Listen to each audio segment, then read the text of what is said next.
વડોદરાના ward number 7માં બિસ્માર રસ્તા ખાડાઓને લઈને તંત્રની કામગીરી સામે સવાલો ઉઠી રહ્યા છે. રસ્તા પર પડેલા ખાડાઓના કારણે મહિલા કોર્પોરેટર શ્વેતા ઉત્તેકરના માતા પિતા અકસ્માતનો ભોગ બન્યા હોવાની ઘટના સામે આવી છે.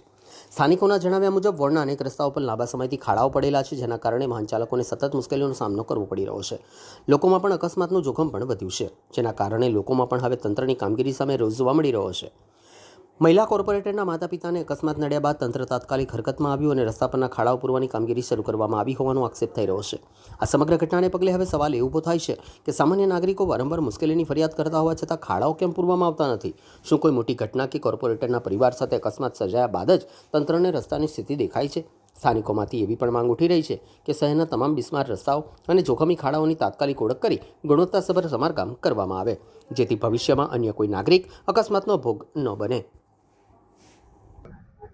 આ રામદેવ પીરની ચાલ હાથીખાના ગેટ પાસે આવેલું રામદેવ પીરની ચાલી છે અને આ રોડ ઉપર માન્ય 15 દિવસ પહેલા જ વડોદરા મ્યુનિસિપલ કોર્પોરેશન દ્વારા ખાડા પડી ગયા હતા, જે વરસાદના કારણે એ પૂરવામાં આવ્યા હતા.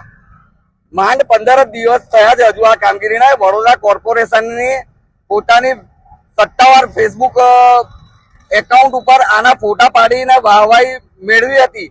આજે 15 દિવસમાં આ ખાડા પડી ગયા છે આ રોડ ઉપર અને ગઈકાલે રાત્રે એક વયોવૃદ્ધ દંપતી જે વાહન લઈને અહીંયાથી જઈ રહ્યું હતું તે આ ખાડામાં પટકાયું. અહીંયા જે સ્થાનિક યુવાનો બેઠા હતા એ લોકોએ એમને ઊભા કર્યા, એમને બેસાડ્યા. બાદમાં વાતચીત દરમિયાન જાણ થઈ કે આ દંપતી અહીંયાના વોર્ડ નંબર 7ના મહિલા નગરસેવક જે છે એમના માતા પિતા છે. જેવી એ લોકોને જાણ થતા આજે સવારેથી જ વોર્ડ નંબર 6 અને વોર્ડ નંબર 7ની ટીમ તાત્કાલિક પહોંચી ગઈ અને સમારકામ જે પેચવર્ક કરવાનું છે એ શરૂ કરી દીધું.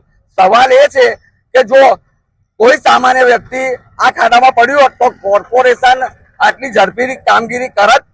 હમણાં તાજેતરમાં જેવા ઘણા બનાવો બન્યા છે કે જેમાં ખાડામાં પડવાથી કોઈને વાગ્યું છે, કોઈ પડ્યું છે, કોઈના હાથ પગ તૂટ્યા છે. અરે કેટલીક જગ્યાએ તો કોઈ મોત પણ થયું હોય એવા પણ કિસ્સા સામે આવેલા છે.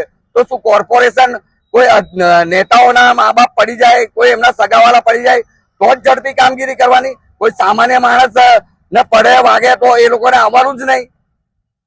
અચ્છા, જે રીતે હાલ કામગીરી થઈ રહી છે, ગુણવત્તા જે રીતે દેખાઈ રહી છે, લાગે છે ફરી 10-15 દિવસ તો તમે વધારે કીધા. એક વરસાદ પડશે એટલે આ જ વસ્તુ પાછી જે હતી જે સ્થિતિમાં એ જ સ્થિતિ થવાની છે.